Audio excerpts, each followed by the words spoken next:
Good afternoon everyone, kumusta? Live tayo in a Friday afternoon. Live tayo na Friday afternoon kasi pag-uusapan natin ang Miss Universe Philippines. Pero magpaparami muna tayo ng viewers. Kumusta nung ginagawa nyo ngayon? Kumusta sa lahat ng mga viewers natin dyan? Happy Friday morning. Ayan, nandyan na yung mga ating masugid na viewers sa mga nagla-likes, nagdo-double tap ng screen. Maraming salamat.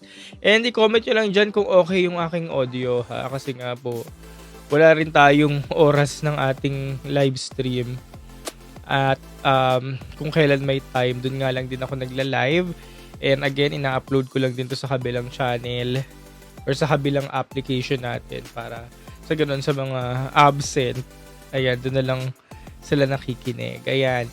Basa muna tayo ng mga comments. Sabi ni Papi, iba yung ganda ni Tacloban Me na nanapak. Mamaya babalikan natin sa Tacloban ha.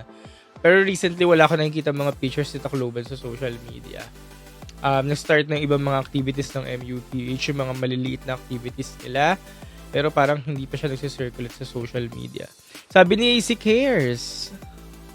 AC Cares. Ngayon lang kita nakita dito. Grabe, ang daming pwedeng manalo sa Miss Universe 2025. Another Manalo ba? Or another Chelsea? Riley, pa-shout out. Ernie Vinluan, hello kay Ernie. Mamaya tayo sasagot ng mga comments natin about dun sa mga girls ha. Pag-usapan muna natin yung recent outing ng mga girls sa competition. Yes, tortang talong. Ako mamaya yan yung kay Eloisa. MU page Ozami City. Ito, unti-unti na rin itong nagre-resonate sa akin. Si Ozami City. Sabi ni Theodore. Thoughts mo kay Miss Ozamis? Ito nga yung pinag-uusapan natin, no? Si Miss Ozamis. Laguna for me. Yes. Kumusta kayo? Wala ba kayong mga ginagawa dyan? So ito, kahapon, so tapos na tayo sa unang activities ng MUPH. So na-upload ko na yon dun sa kabilang app. And kahapon, may bago na naman ulit silang activities. So, pupunta tayo sa Miss Universe Philippines page. Dito lang din ako nakikibalita sa Miss Universe Philippines page. Ayan, dito tayo pupunta ngayon sa Miss Universe Philippines page. Taray ng bang, CS po. So, kahapon, ang unang activities ng mga girls, ayan, from the orientation to inspiration. Ayan ang sabi dun sa post. Ito, kung makikita nyo sa page nila, from orientation to inspiration, MUPH 2025. So, parang nag-one-on-one talk sila with the execoms. Ayan. And siguro nakita nyo rin naman to kumala to sa social media kasi nga po, pinapakita naman kahapon, or I mean, nag-circulate kahapon sa social media mga outfit nila, no? So, ito. Biglang tumunog, bawal yun. And, kahapon nagkalat yung mga OOTDs nila. Mamaya ako sasagot ng mga questions, guys. Isa-isahin muna natin yung OOTDs ng mga babae sa competition. Kasi nga po, kahapon, parang second day na ng activities nila. So, punta tayo dito sa page ng The Crown. Shoutout sa ating kaibigan na media from The Crown. Ano lunch mo? Mamaya natin sasabihin. Ayan, dito ko rin nakita yung ibang outfit ng mga delegates. Kagaya nito ni Miss Pampanga, na nakita natin naka-color pink siya. Ayan, tapos si Miss Nueva Ecija, no, sinasabi ng iba na natatabunan na daw, pero parang hindi naman. And ayun, si Iliana, nagpakita din kahapon. Simple look lang ang atake nila kahapon. Ito naman si Atisang, pinakakaabangan ng karamihan na nagpakita ng ganitong look. By the way, nasa The Crown page ako. Shout out sa ating kaibigan from The Crown. And si Miss Angeles City. Ayan, ito yung iba sa mga girls na nahagip kahapon sa stansya during their mini orientation with the execoms. And then after nito, nung mga ganap nila, ito yung pahabol pa ako, sino to? Taylor De Luna of Aklan. Ayan. Isa sa mga girls na nagre-resonate na ngayon. Guys, may ako sasagot ng tanong. And, yun. And Winwin Marquez, syempre, namataan din si Winwin Marquez sa kanyang orientation look. Simple lang atake, no? Si Winwin simple lang ang atake kahapon eh. And Maiko Ibarde, syempre, present din kahapon sa event. Actually, marami naman silang present ton. And, yun lang. May nakita akong post dito ni Chelsea. Tingnan pa natin yung iba. Amanda Russo, or of Pasay na nagsisirculate na rin sa social media.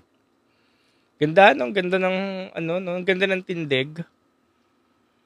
Tsaka, ayan, si Richelle. Ang ganda-ganda niya. Very simple lang ang atake. With a white long sleeves. Ayan. Ito pa, some of the girls, isa-isahin na natin. By the way, nasa The Crown ako na IG. Ayan. Yung iba nga, ngayon ko na lang nakita. Kasi ang simple ng mga makeup nila, no? Ayan, kagaya dito ni Chelsea. Na nagpakita kahapon na very simple. So, pag malinis talaga yung makeup nila, kagaya nito, mas nakikita yung mukha, mas na-appreciate natin. Diba? Bongga. Yun. So, ayun yung unang activities nila kahapon. And then, nung afternoon, nagkaroon sila ng surge event kung saan bidang-bidang ating mga delegates sa pagsa-cycling. Cycling ba tawag doon? Sa biking. Bidang-bida sila nung afternoon. Sa surge din siya ginanap sa estancia. Kuha lang ako ng picture. Ayan. Surge, major sponsor siya ng MUPH since then. Ayan, so after nung meet up with the execoms, ito na yung next activities ng mga girls natin kahapon. Okay? Ayan, sagot na tayo ng tanong. Bago tayo pumunta sa next topic. Ano po masasabi nyo kay Occidental Mindoro? Hindi ko pa siya nakikita ngayon sa social media. Nag-start na yung activities nila noong day 1. Day 1 ng isang araw. Tapos kahapon kanina.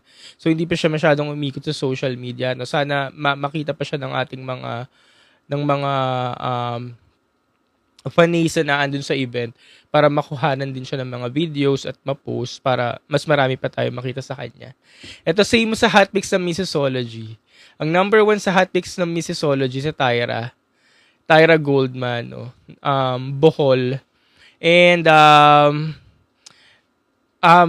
yung iba parang hindi sila nag-agree kay Bohol kasi parang hindi nila naramdaman si Bohol during the press presentation nga. Pero kung nasa event kayo at kung nandun kayo mismo sa event nung Saturday, mararamdaman nyo naman yung presensya ni Tyra. Pero sa screen kasi hindi nyo talaga siya mararamdaman. Pero yun nga, alam nyo naman ang hotpicks ng Miso na lagi yan pag unang-unang hotpicks nila parang nagmamind conditioning sila ng mga pageant fans. And yun, let's see kung hanggang dulo tingnan natin kung sino yung nasa top ng kanilang page. Yes po, nandun si Pawi nung Sabado. Nagkasalubong kami. Nagka-hi hello pa kami. Nandun na tayo sa activities ng mga girls. So, ayun, tapos na tayo sa unang activities ng mga girls natin, ha? Unang activities, na-post ko na. Pangalawang activities, yun nga, yung discuss natin, yung orientation with the girls sa estancia, ito. And then, after nun, yung sa Surge. By the way, nasa MUPH page ako, ah. Then, after nun, yung nasa Surge na. Surge activities. Ayan. Top 10. Ang aga pa magsabi ng top 10 eh. And now, punta naman tayo sa activities nila or activity nila ngayon. Activity nila ngayon, Wendy's. So, the MUPH has a new sponsor na which is Wendy's. Na nakakamiss nila mga pagkain sa Wendy's eh. Gusto ko yung mga salad nila dito eh. By the way, yun yung activities nila and sa Alabang ata to itong event kung saan mga nakapula nga ang mga delegates natin. And kanina pa to nangyari, baka patapos na rin siya. Kanina live ang The Crown sa YouTube channel nila. Nasulyapan ko pa siya. But now, pupunta ulit tayo sa page ng The Crown sa ating kaibigan from media na si Jonathan and Christian. Ayan. So, para makakita ng ibang mga looks ng mga girls, kagaya nito ni Winwin. Ayan. Red ang atake nila ngayon.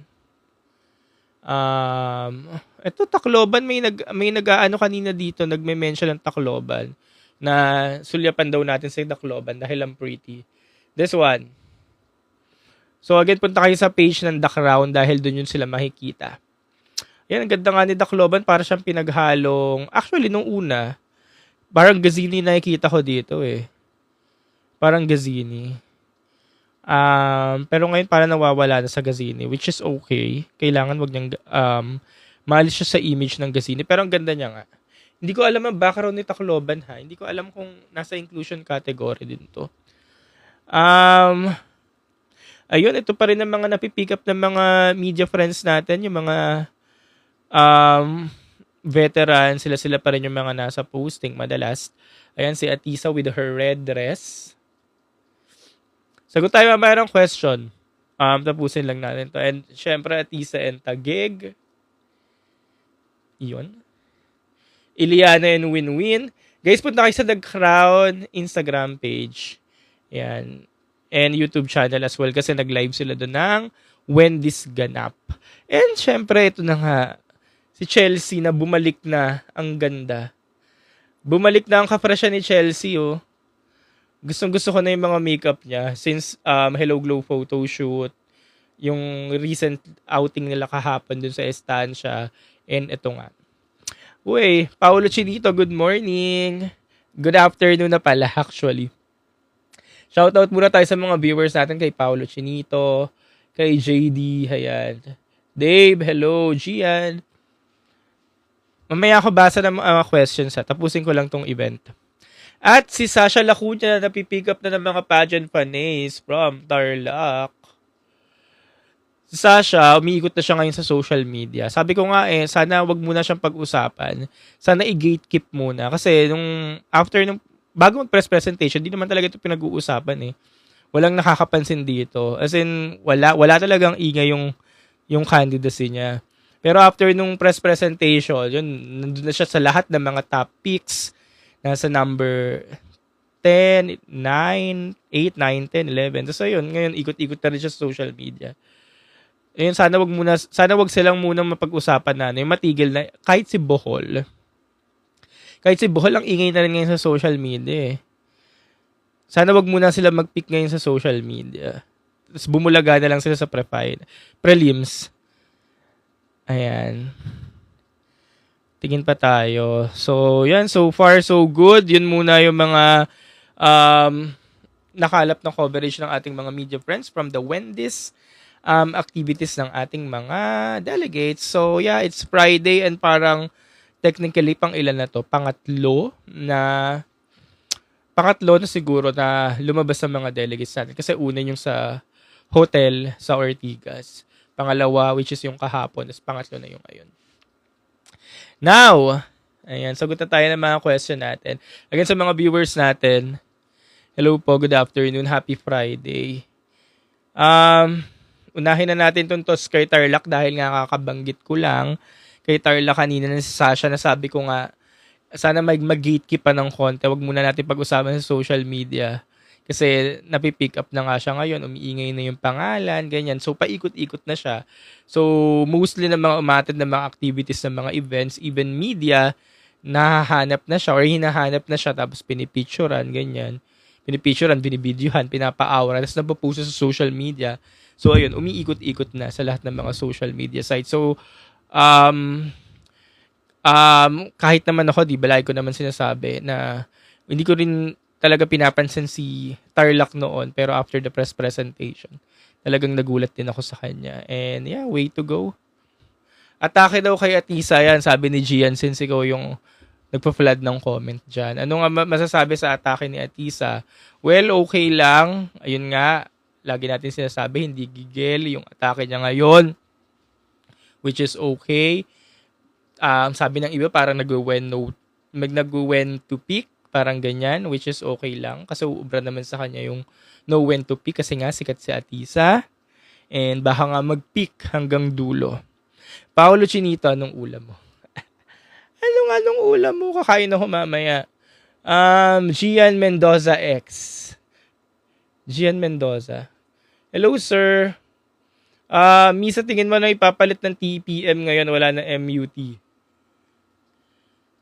Ipapalit ng TPN. Ang alam ko, si Tessie Tomas, para naka-acquire siya ng male pageant, which is Mr. Global ata. Ngayon, kung totoo yun, ayun ang hindi ko alam bakit napunta yung attention ni Miss Tessie sa male pageant. Hindi ko alam kung sure narinig ko lang yun somewhere. Thoughts about Benguet? JD. Ayun, currently si Benguet ngayon naglalaro siya sa mga actually, naglalaro siya sa top 10 ng lahat. Oo, pag nakakasilip ako ng mga top picks ng mga pages, naglalaro lang siya sa top 10 ng lahat. Pero kung top 5, siguro hindi pa natin masabi sa ngayon kung solid na yung top 5. But, ayun naman ang maganda kay Maiko. Ayun, talagang lumalaban, nahagip ng mga pageant fans. So, maganda talaga yung naging resulta ng bongga niyang press presentation last week. And mabait na bata to si Maiko. Kaya bet na bet ko din to. Nagme-message pa yan after nung press presentations, nagte-thank you, ganyan. Mababait sila actually, mga nasa bundok. Baguio, Benguet. Mababait sila. Kamukha niya daw si Dominican. Oo nga eh. Ayun din yung isang call out siguro ng ibang mga pageant fans na since na-pick up na nga na kamukha si Dominican, so wag na masyadong gayahin yung styling ni Adriana. So parang lumayo naman na at para magkaroon na ng sariling identity. Jake, nasagot ko na yan kanina, yung miso na top 1 prediction. Hindi na ako nagulat dun sa Bohol. Kasi nga po, during the press presentation ng Sabado, may sariling shine, sariling kinang, sariling shine. Basta nag-shine si Tyra. Hindi lang halata sa screen, yung mga nasa team online natin. Kasi hindi siya yung umikot talaga sa social media. Pero pag nandun ka nga po sa live event, hahanapin mo si Tyra at may sarili siyang kinang. And, sino pa ba yung nasa topics ng Miso nun? Si Iliana parang nasa 4 lang, no? Which is, gano'n naman kasi talaga ang Miso, sabi ko nga rin kanina. Mapaglaro sila pagdating sa topics. Pero pagdating sa huli, nandyan pa rin frontrunner. Though, si Tyra, hindi ko masabi kung underrated frontrunner siguro si Tyra. Yung candidacy niya. Parang si Bea Luigi Gomez yung candidacy niya ngayon. Diba si Bea, napipick up naman yun ng mga pageant fans in 2021. Pero yun nga. Ngayon, parang ganun din si Tyra. Parang kilalang hindi kilala. Parang ganyan. Iliana top 1 sa Sash Factor. Hindi ko matandaan. Pero may mga nag-top 1 din naman sa kanya. It's either ang mga nag-top 1 ngayon sa mga pageant pages, Iliana, Atisa, si Kat Legado. Ayun, si Tyra, nag-number 1 sa Miso. And, yun, umingay lalo yung pangalan ni Tyra, no? Sabi ko nga rin, dapat parang din Tarlac, huwag muna pag-usapan. Yung parang, okay lang, nandyan lang sila. Pero mataas ang engagement ni Tyra. May mga post ako na Tyra Goldman, kahit sa kabilang app. Pag Tyra Goldman, mataas ang engagement.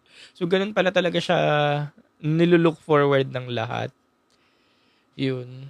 Galing. Pero ito recently, sa mga activities, nakita ko lang yung mga videos niya sa Hello Glow photoshoot ata. Parang kahapon, wala akong mga nakitang mga videos niya sa hallway, sa Surge, tsaka kanina sa Wendy's. Ewan ko lang kung nasa Wendy's siya kanina. Release ng schedule ng activities up to Coronation Day. Wala pang actual release ng activities. Though may mga ilan-ilan nangyayari. Yun nga, yung mga photoshoots, ganyan. Pero, yung mismong mga activities, like yung mga major, wala pa. Wala pang release. Pero for sure, siguro may nakalatag na yan. Tapos, anytime soon, i-reveal na rin yan. Again, yung mga pages naman din na nakikitaan nyo ng mga yung mga pages na nakitaan nyo ng mga top picks, ang basis pa lang naman nun so far is yung nangyaring the revealed nung Saturday. And Siguro pag may bagong activities, yung mga major activities, lalabas ulit yan. Magliliparan ulit ang mga panibagong mga top picks. Liliparan ulit yan. So, mababago na naman ulit yung mga ranking ng bawat isa.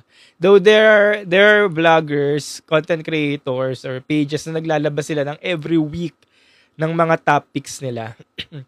Tapos yung basis naman nun is yung mga activities nga nila, yung mga mini activities nila.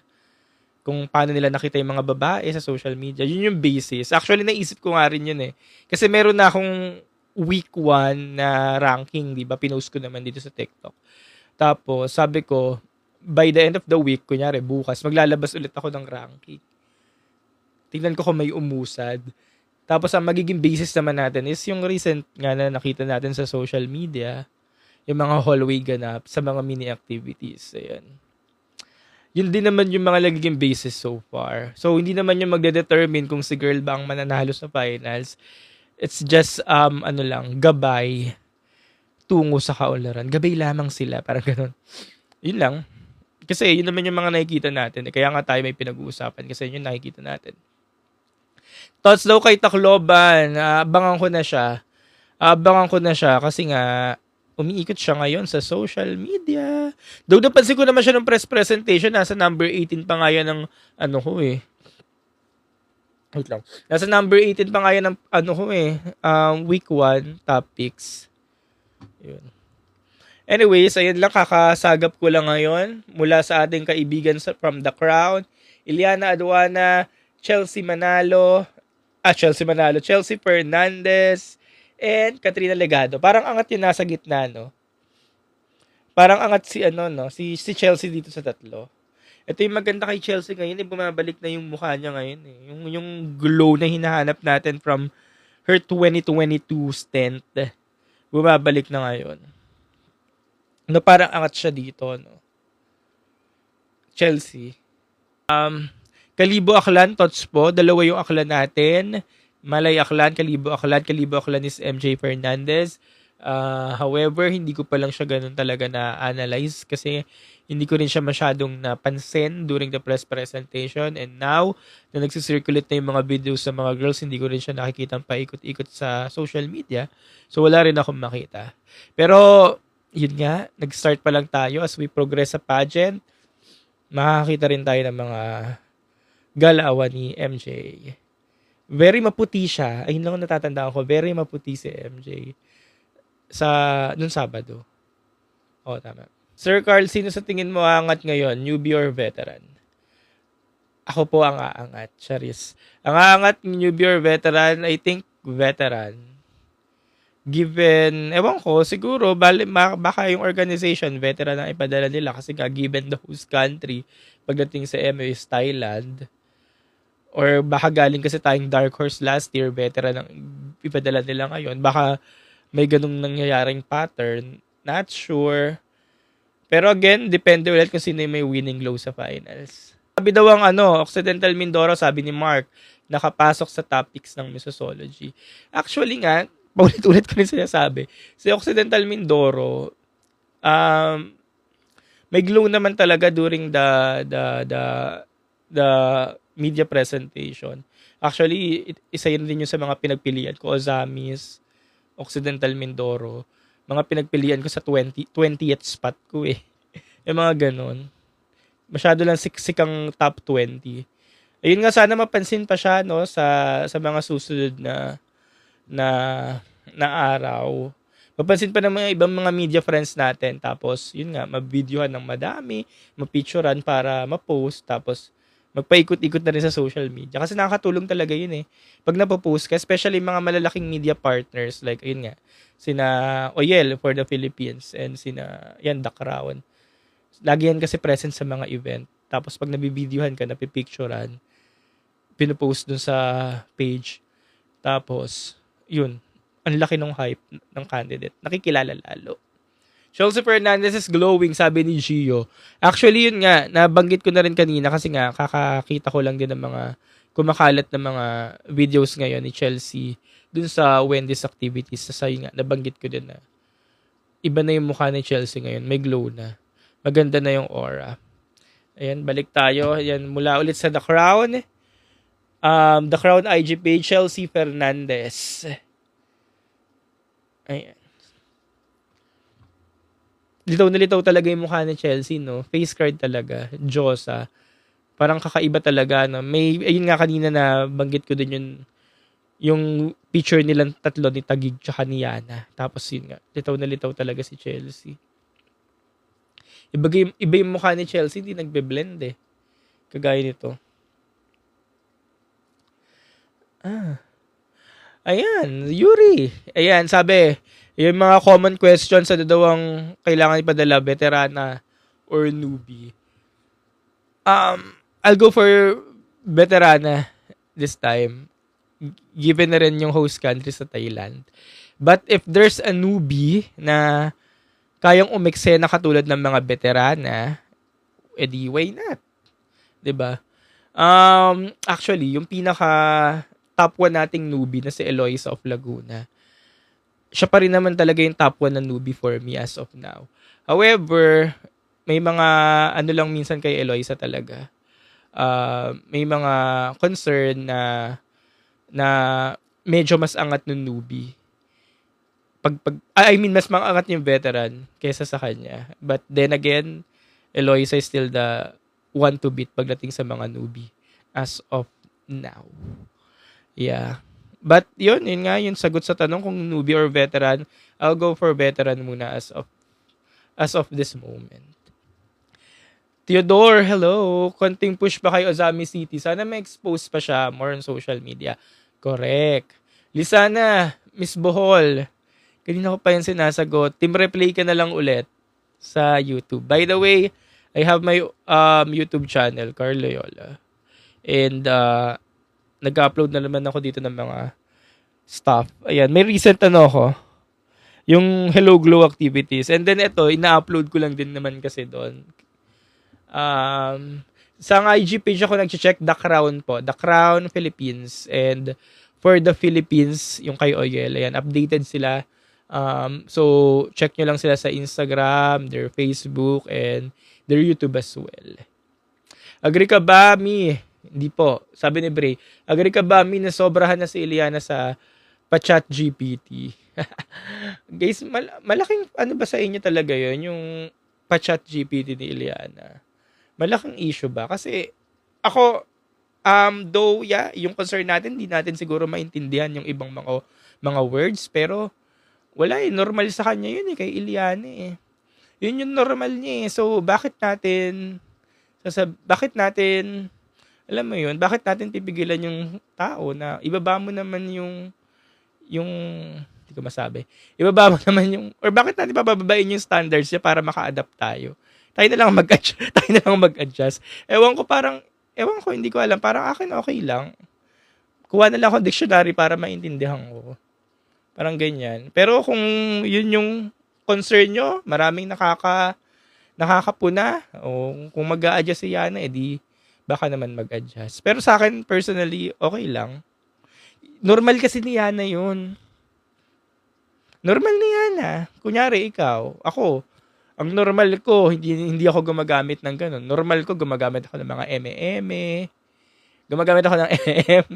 kineso, ganyan. So, hindi ko kaya mag-pretend na gumamit ng ganun. So, pagdating kay Eliana, yun yung normal niya. Gumagamit siya ng ganun. Kumbaga, matalinong bata eh. So, yun. Pero kung ayun nga yung call out sa kanya, hindi, nasa kanya na yung kung mag-a-adjust siya si Eliana. Though nag-tone down na nga ngayon actually. Nag-tone down na nga, hindi na nga ganun kabigat yung mga wordings sa Eliana eh, pag nakakapanood ako ng mga videos niya. Pero sa akin na yun. Relatability, may nagsabi kanina, dapat daw kasi relatable. Sabi kanina, sa comment, dapat daw relatable. So, wag daw gumamit ng mga malalalim na salita. Pero siguro yung pagiging relatable, ipapakita rin naman ni Eliana pagdating sa gawa. Especially pag nakakamingle mo nga si Eliana sa mga activities. Sobrang makaka-relate ka. Tama ba? Sobrang relatable niya or nandun yung relatability kay Eliana kasi nga si Eliana hindi out of touch. Talagang konting kibot mo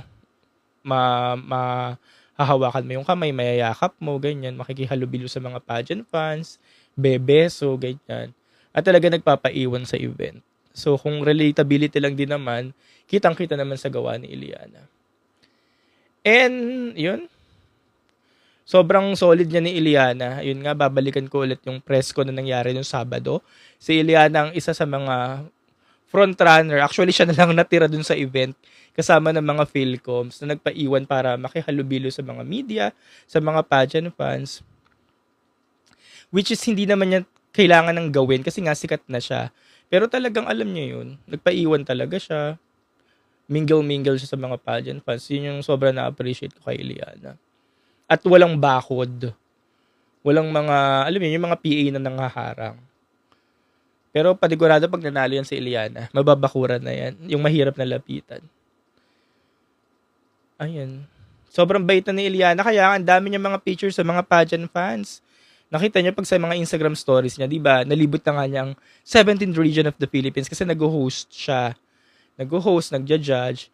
Tapos nagpapa-picture talaga siya sa mga pageant fans. Yung alam niyo, yung hindi nawawala agad sa event.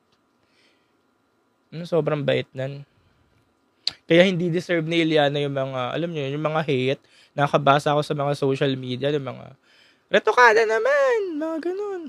Nakabasa ko, hindi talaga deserve ni Iliana yun. Kasi kung kilala niyo si Iliana, mas ibabash nyo pa ibang mga candidate na kung nakilala nyo lang talaga. Kung kilala nyo lang talaga yung iba, baka mas ibash nyo. Kaya utang na loob sa mga may hate kay Iliana, hindi niya deserve talaga yung mga hate na nare-receive niya. Anyways, so yeah, activities ng MUPH, yun nga, nangyari na nung isang araw, tapos kahapon, and then kanina, yung Wendy's. And yun, marami pa naman sila mga activities na abangan natin sa mga susunod na araw. And any question pa before we end this quickie live stream activities ng MUPH? But sagot pa tayo ng ibang question. Jelex, Batangas, na-appreciate ko siya ng press presentation, di ba sabi ko nga, gandang-ganda ako dyan in person. Or gandang-ganda kami dyan in person versus sa pictures and mga video sa social media. Sana ma-pick up din siya ng mga iba pang mga media, no? Sana umikot-ikot din yung mga pictures niya. Kasi right now, ang mga umiikot na pictures sa social media is yung mga delegates din na binabanggit nyo dyan. Kung may mga bago man na umiikot kayo sa social media ng mga girls, sina Pasay, sina Tacloban, tsaka Malay Aklan. Silang tatlo so far. And then the rest, yun pa din, yung mga binabanggit nyo. Tarlac, fortunately, umiikot na siya ngayon. Sino tong isa? Benguet, Baguio, Bohol, ayan. Sila yung mga fortunate girls na umiikot-ikot na kasi sila yung pinag-uusapan. So, the moment na pinag-usapan yung mga girls, hahanapin niya ng media, ikot-ikot na yan sa social media. So, ayun yung maganda pag nakakuha ng, alam yun, yung mga girls natin dyan. But anyways, yun nga, tapos na ata yung Wendy's event. Tapos na yung Wendy's event, and yun, new sponsor of MUPH, Wendy's. Kilala nyo naman siguro yan. Na-miss ko na nga ibang food sa Wendy's kasi bihira na lang din ng Wendy's. Sa Alabang, sa Alabang yung event, and ako na nasa Laguna, Alabang na lang din malapit sa aming Wendy's. Tapos about Tarlac, paulit-ulit ko na po sinabi, team replay ka na Ron. Sa Cubao madami, yung layo ako sa Laguna ako naglalagi eh. Feeling mo may Elto Kuya sa front runner. Ito na naman tayo. Feel ko may Elto Kuya sa front runner, parang merong vibe na alam nyo yun, ng 2022, na Elto Kuya si Pangasinan, tsaka si Davao del Norte. So, yung vibe na yun, parang merong vibe ngayon. Especially na parang ang dami-dami nila, guys, 69 sila. Tapos kung pipili ka lang ng top 30, maraming may iwan. Kasi for sure yung top 30, may papasok dyan na hindi pinag-uusapan. Like last year, yung top 30, bilang nagulat tayo, kauna-unahan tinawag, Nueva Ecija si Maika. Which is si Maika na-earn niya kasi spot dahil siya yung Bingo Plus. And then noong 2022, unang-una rin tinawag Nueva Vizcaya. Basag agad ang listahan. So may mga ganyang eksena dyan na unang tatawagin dahil nga madami sila. Tapos kung top 30 lang, basag talaga or mababasag ang listahan. Wala makaka-perfect ng top 30 or top 20. Thoughts about Benguet? Nasagot na natin. Team replay ka ulit, Buko Juice. John, nasagot ko na yung Batangas, John. Bingo Plus. Pag-aari. Ay, talaga ba? Hindi ko alam. MIPH, Mr. International Philippines Bohol, Resty. Si Lloyd yan, di ba? MIPH. Or MUPH, you mean. Nasagot ko na din yung Bohol. Sabi ni Diyos Mio, tahimik ang butuan. Dapat lang talaga. Maganda yung ganung move. Yung tahimik lang. Ito naman si Butuan, napapag-usapan yan ngayon sa social media. Pumapasok yan sa ibang topics.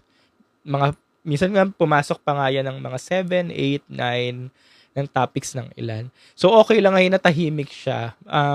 Mag-ingay na lang siya pag nandun na sa peak ng competition.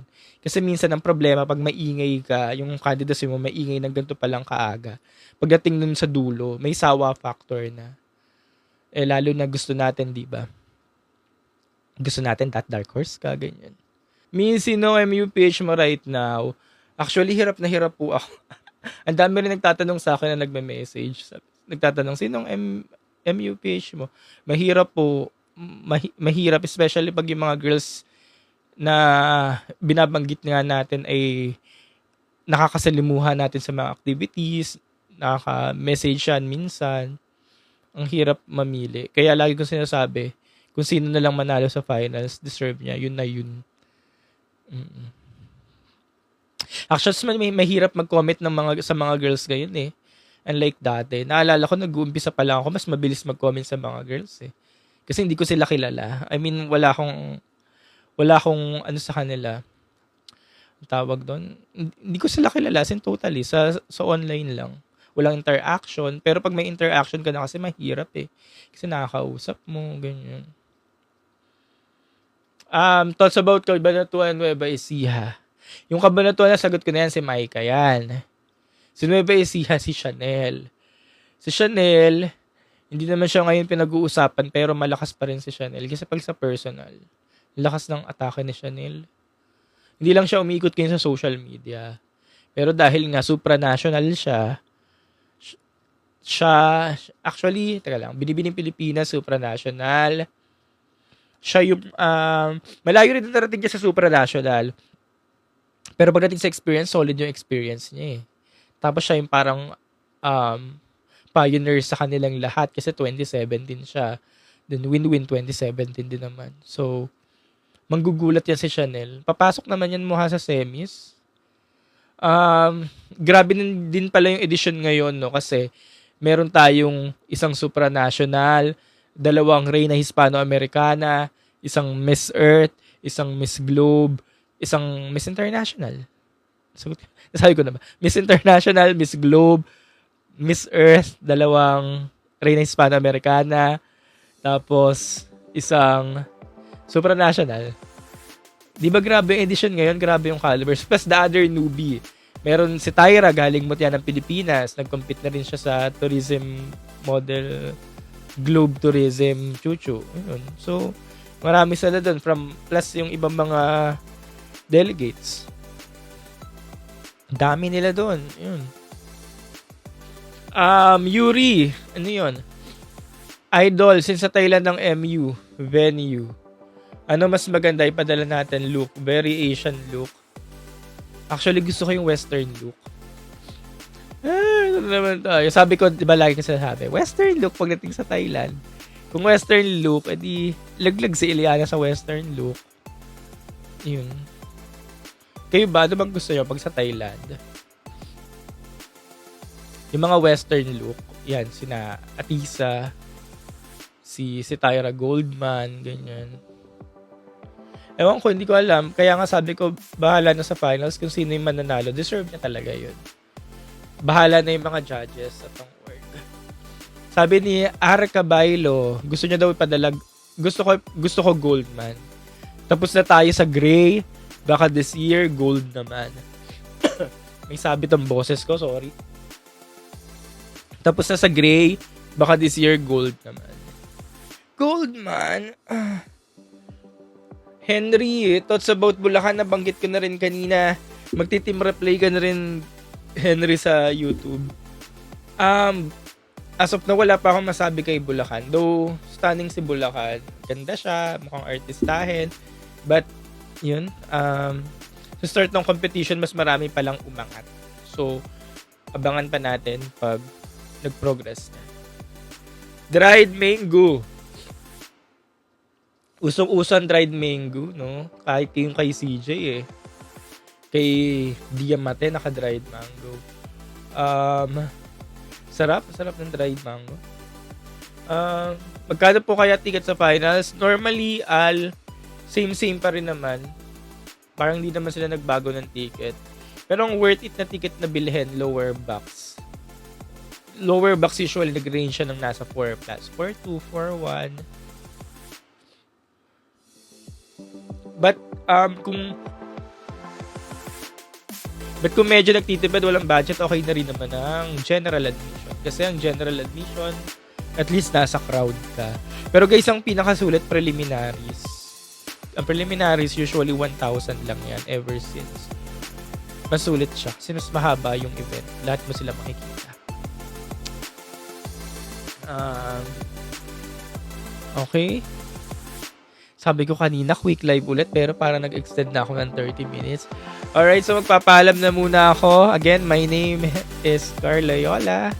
So again, I have YouTube, Carl Loyola YouTube channel. And bukas babalik ulit ako. Kasi nga, mag-usap ulit tayo ng mga next activities ng MUPH. Thank you so much again. Happy Friday. And sa lahat ng mga viewers natin, yeah, happy Friday. Bye-bye. Siyempre pa si TikTok pageant guru, Carl Loyola. And I'm your TikTok pageant guru, Carl Loyola.